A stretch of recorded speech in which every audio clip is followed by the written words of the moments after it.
안녕하세요.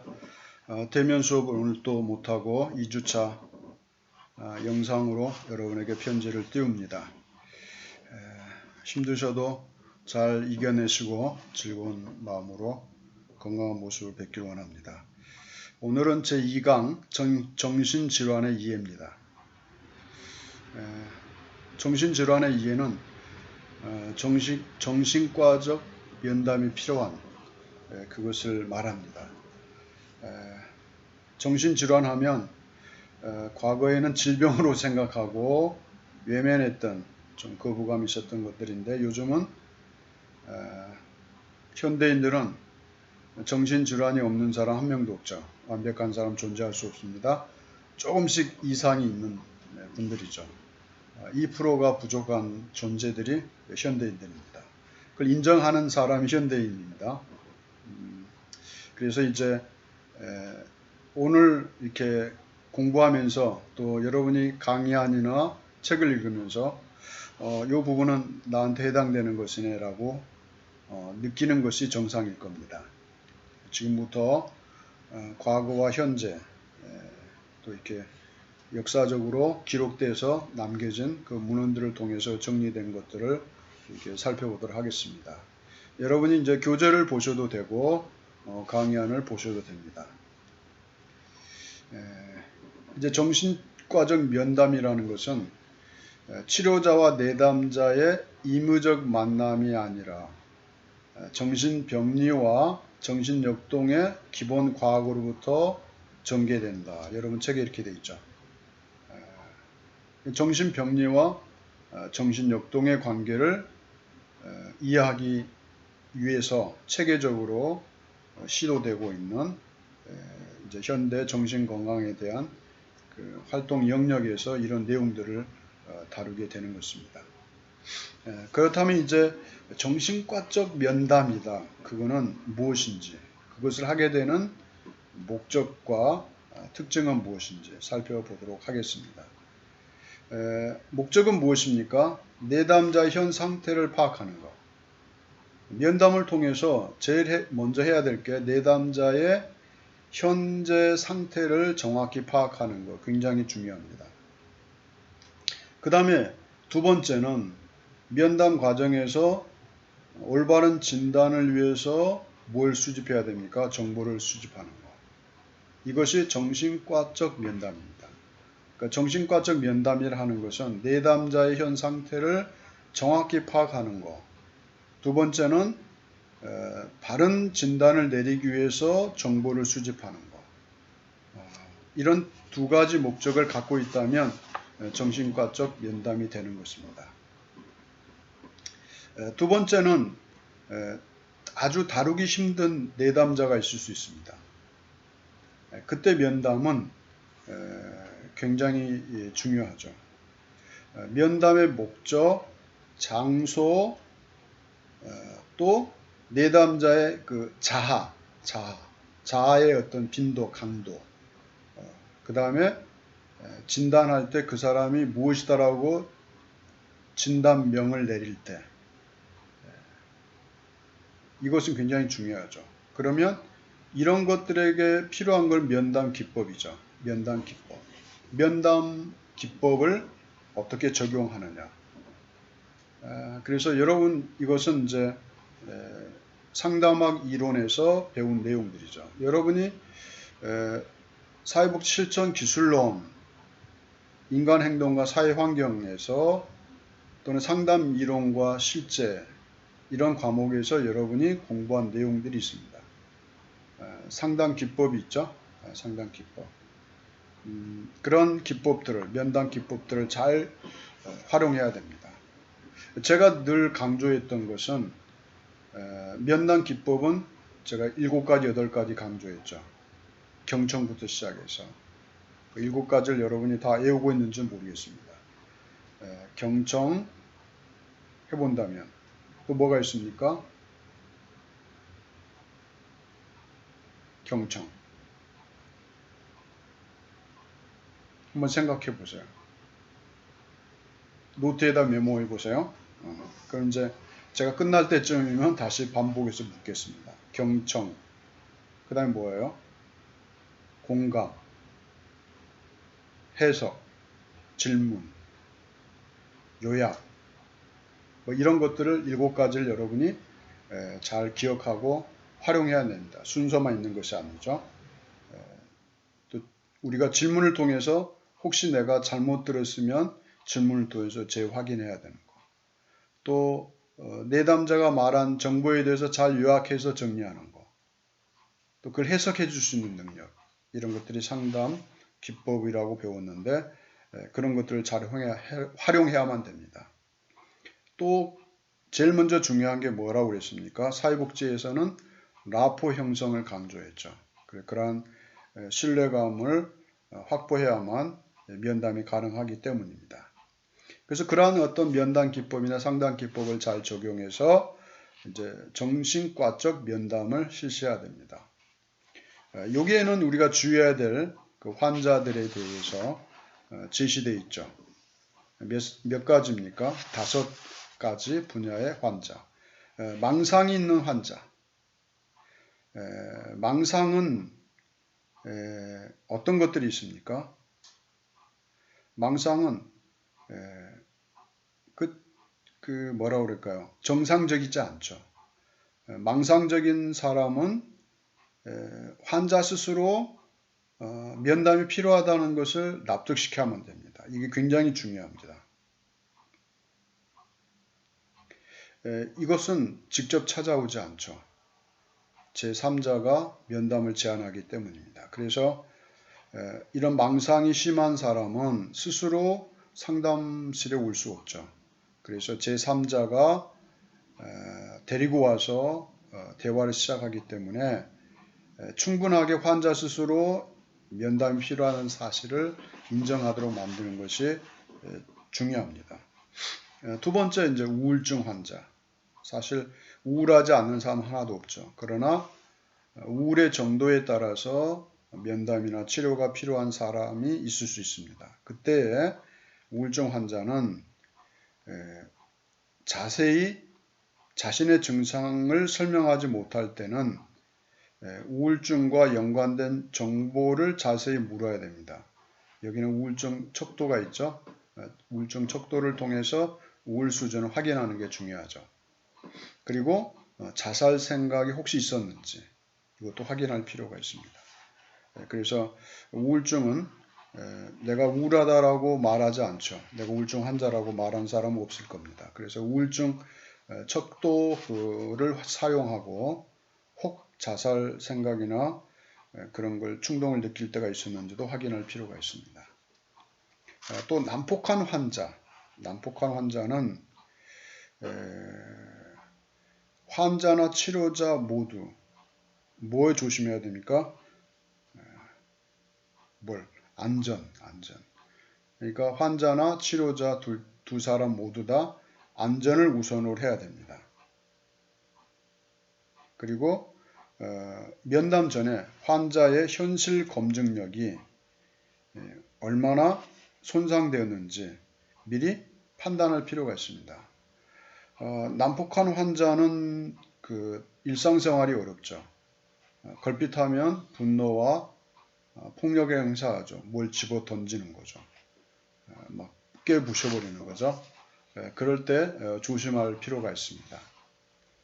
그 난폭한 환자에 대해서 늘 조심할 것은 자해하거나 또는 다른 사람을 공격해서 상처를 입힐 수 있기 때문에 조심할 필요가 있다는 것입니다. 네 번째는 히스테리성 환자. 이거 굉장히 중요하죠. 이거는 또 아주 조용하고 안심시켜 주는 건 물론이지만 단호한 태도로 면담을 해야 됩니다. 왜냐하면 이성 간의 면담이 이루어질 때는 조심할 필요가 있습니다. 그 이유는 유혹성이 있기 때문이죠. 유혹하려는 특성이 있기 때문입니다. 그 히스테리를 여러분 너무나 잘 아시죠. 그 히스테리성이 있는 사람은 면담할 때 아주 조심할 필요성이 있는 것입니다. 그래서 비교적 공식적인 치료 관계를 유지하라 그랬습니다. 그 다음에 환자를 부를 때 성과 직책을 불러줘야 됩니다. 왜냐하면 환기시킬 필요가 있죠. 자신의 위치와 신분을 확인해 줄 필요가 있는 거죠. 그 다음에 현재의 증상에 초점을 둬야지 사적인 대화를 하게 되면 안 됩니다. 그래서 사소한 잡담을 피해야 됩니다. 왜냐하면 히스테리성이 있는 사람은 상대방을 무조건 유혹할 가능성이 높지요. 그래서 유혹적인 행동을 노골적으로 하게 되면 면담은 깨어지게 되는 것이죠. 그래서 그걸 피하고 치료 관계를 적절하게 유지하면서 면담을 해야만 됩니다. 이런 경우에 단둘이 하면 안 되죠. 반드시 한 사람이 필요하죠. 그 한 사람은 필요하고 또 둘만 있을 때는 반드시 문을 활짝 열어둔 상태에서 이제 면담할 필요가 있습니다. 그 다음에 편집증 환자, 편집증. 이것은 치료자가 자신을 직접 위협하거나 정교하게 만들어진 음모의 일부분으로 생각할 수 있죠. 누가? 편집증 환자가. 그래서 아주 치료자를 정상적으로 보지 않겠죠. 그래서 화를 낼 수 있습니다. 이런 치료자에게 공격적인 그런 발언이나 화를 낼 때 주의할 필요가 있습니다. 그래서 적대감을 가질 수 있죠. 그래서 이 편집증 환자를 면담할 때는 주의할 필요가 있습니다. 여러분은 이제 이런 기회가 주어지지 현재 않고 있지만 앞으로 이런 사람들을 만날 수 있기 때문에 주의할 필요가 있습니다. 여러분이 사회복지사 1급을 취득한 이후에 정신보건사회복지사가 있죠. 그 명칭이 이제 정신건강사회복지사로 바뀌었습니다. 그래서 여러분이 일정한 경력과 또 1급을 취득한 이후에 정신보건사회복지사는 지역에서 일정한 경력을 가지고 연수를 받으면 응시할 수가 있습니다. 그래서 여러분이 앞으로 정신보건사회복지사를 생각하고 열심히 공부하셔도 됩니다. 그 다음에 이제 면담할 때 실제적인 내용이 있습니다. 면담 초기에 한 5가지가 필요합니다. 면담의 실제, 면담에서 꼭 필요한 것들이 있습니다. 면담을 시작하게 된 상황이 무엇인지, 그 다음에 내담자가 스스로 생각하는 자신의 문제가 무엇인지 이걸 확인할 필요가 있죠. 누가 내담자의 상담을 의뢰하였는가, 본인이냐 제3자냐, 이거 굉장히 중요합니다. 현재 또는 과거의 면담을 받은 경험이 있는지, 그 초기 면담에서 반드시 확인해야 될 그 실제적인 것들을 점검해야만 됩니다. 5번째는 내담자는 면담으로 무엇을 얻고자 하는가. 그래서 정보를 수집해야 됩니다. 이것은 언제 해야 됩니까? 내담자의 관계 형성을 위해서 첫 면담 때 이미 형성돼야 됩니다. 그래서 첫날 모든 걸 파악해야만 이제 그 면담 일정도 정하고 회기도 정할 수 있기 때문입니다. 그래서 초기에 여러분이 반드시 면담을 준비할 때 5가지를 염두에 두고 접근할 필요가 있습니다. 면담 시간은 이제 주로 45분에서 1시간 반 정도 아주 적절하죠. 그리고 장소는 내담자의 비밀이 보장되는 장소여야 되겠죠. 누가 드나들고 다 보이는 데는 안 되겠죠. 그래서 방문할 때 이렇게 응접 테이블 또는 접수처와 같은 방향에서 밖에서 모두 다 노출되는 것보다는 측면에서 볼 수 없는 그런 이렇게 꺾어진 90도로 완전히 꺾어진 어떤 장소, 출입자는 볼 수 없는 그런 어떤 면담실이 중요합니다. 그리고 그 복도에서는 지나가는 사람이 볼 수 있도록, 완전히 볼 수 있도록은 아니지만 반투명으로 안에 있는 사람의 움직임이 보일 수 있는, 그리고 아래와 윗부분을 흐리게 하지만 일정 부분은 투명하게 보일 수 있도록 그렇게 하는 것이 중요하겠죠. 아니면 이제 그렇지 않으면 문을 열어놔야 됩니다. 그래서 면담하는 장소는 개인의 신분을 보장받을 수 있지만 적절한 그 상담실 환경도 필요합니다. 그 다음에 이제 기록하거나 녹음을 할 경우에 그 이유를 정확하게 전달해야 됩니다. 그리고 녹음할 때는 반드시 미리 사전에 허락을 받고 녹음하는 것이 좋습니다.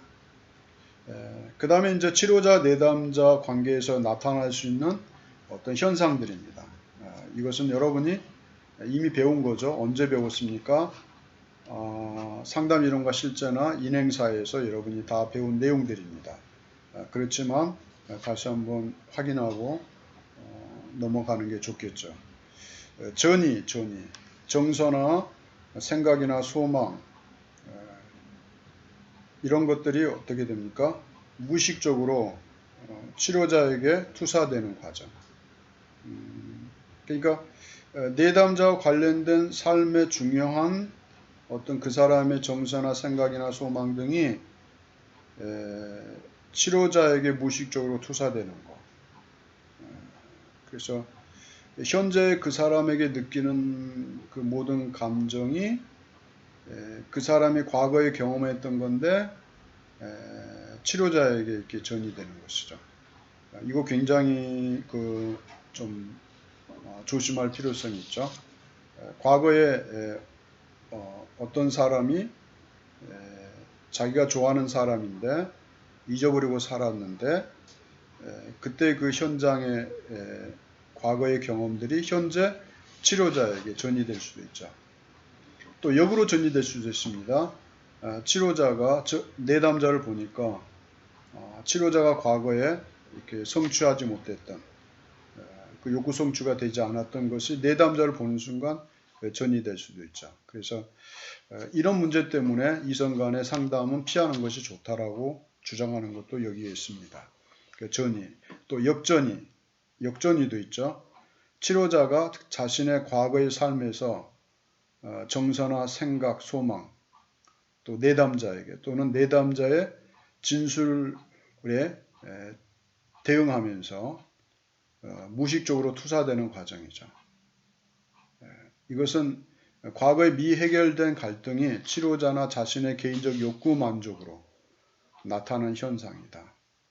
그 치료자도 인간이기 때문에 역전이 되는 치료 과정, 또 필연적으로 일어날 수 있는 현상입니다. 그래서 전이와 역전이는 같은 얘기죠. 전이와 역전이. 그래서 역전이는 어떻게 됩니까?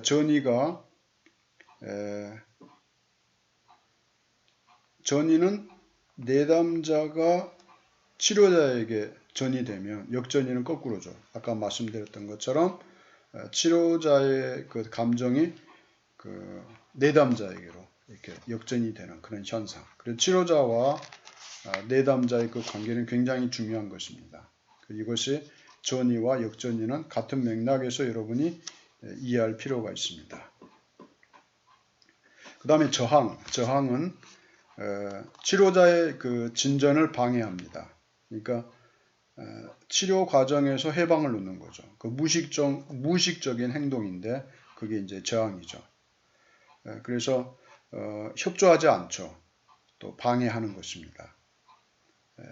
억압된 충동이나 감정을 알아차리면 저항이 일어나죠. 또 불안으로부터 자신을 보호하기 위해서 이제 저항을 하게 됩니다. 이러한 저항들을 여러분이 좀 구체적으로 살펴보고 조심할 필요가 있죠. 그 다음에 비밀 보장, 누설하지 않는 그런 의미의 비밀 보장. 내담자의 모든 정보가, 모든 내용이 비밀이 보장되는 거죠. 어디까지입니까? 무덤에 갈 때까지. 가능하면 그렇게 되겠죠. 하지만 예외는 있죠. 위험한 사건이 발생할 가능성이 있으면 비밀 보장은 여기에서 할 수 없는 거죠.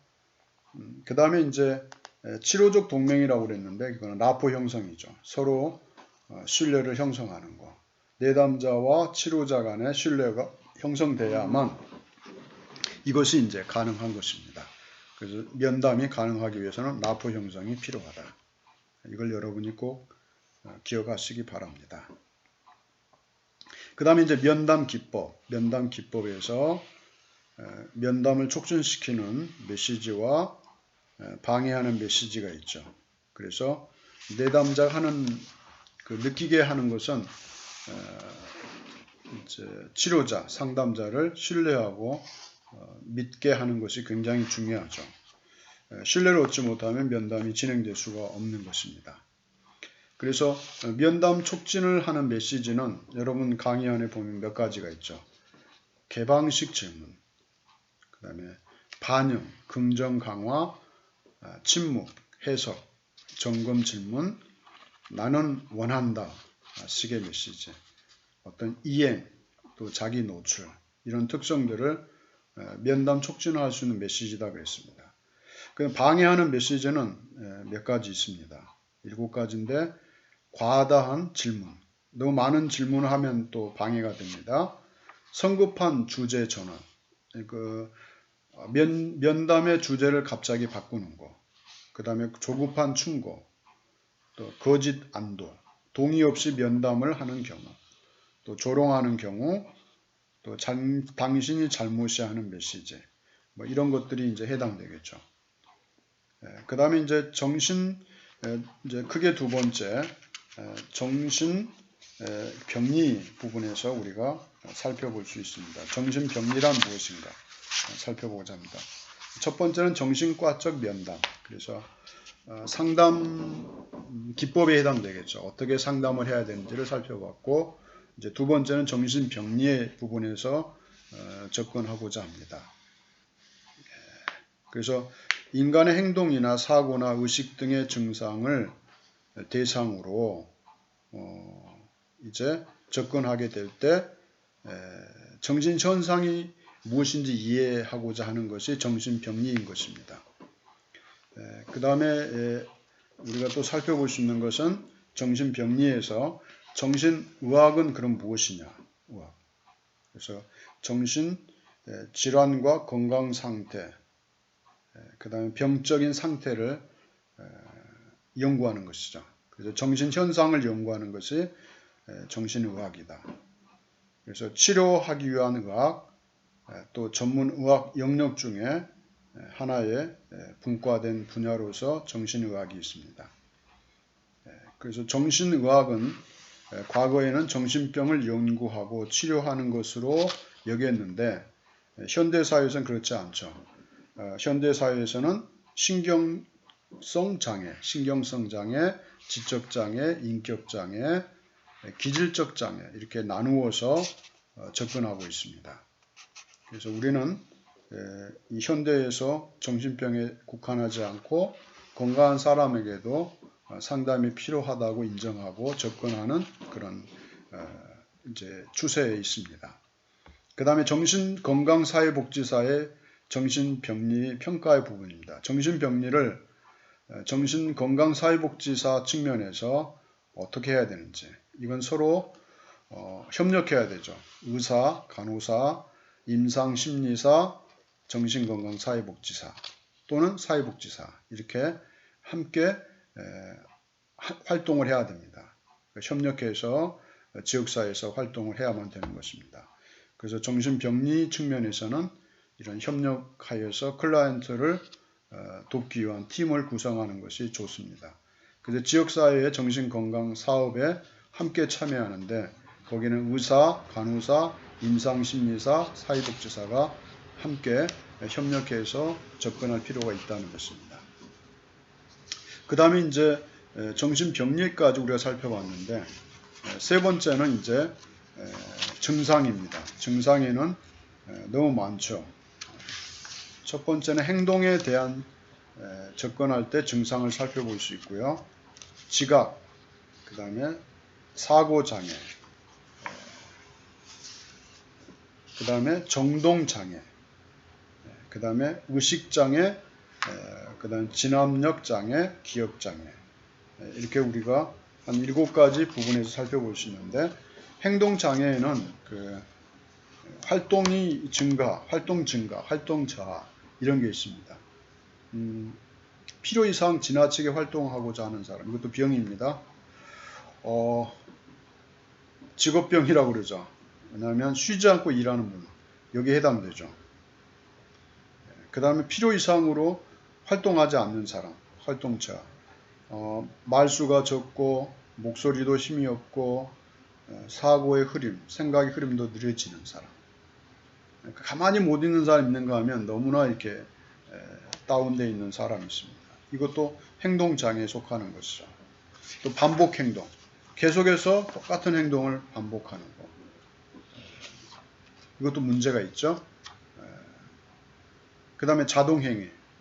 상대방의 생각대로 따라가는 사람이 있어요. 무조건 복종적인 사람. 이것도 문제가 되죠. 그 다음에 이제 거부증이 있죠. 함구증, 음식을 먹지 않는 거절. 이런 것도 있죠. 그 다음에 강박행동. 이런 것도 있습니다. 충동행동, 폭행, 자살. 뭐 이런 자살 기도, 자살 의도. 이런 것들이 행동장애에 해당됩니다. 그 다음에 이제 지각장애 있죠. 착각, 환각, 환우, 환미, 환촉, 운동환각, 반사환각 이런 것들은 여러분이 읽어보시면 되겠습니다. 또 사고장애,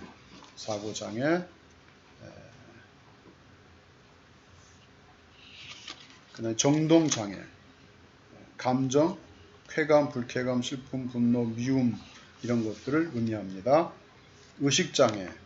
의식장애는 주의력장애, 그 다음에 의식이 혼탁하고 착란을 일으키고 몽롱한 상태, 선망, 혼수, 혼미 이렇게 발전되어가는 진압력장애, 기억장애, 기억상실, 그 다음에 뭐 과잉 기억, 너무 많이 기억해내는 것, 잊어버리지 않는 사람이 골치 아프죠. 그러나 너무 또 잊어버리는 사람도 골치 아프고.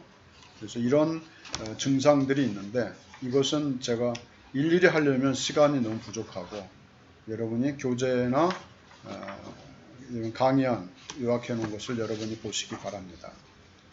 이제 그 내용을 우리가 정리하고 살펴본다면 정신질환에는 정신과적 면담이 필요하다.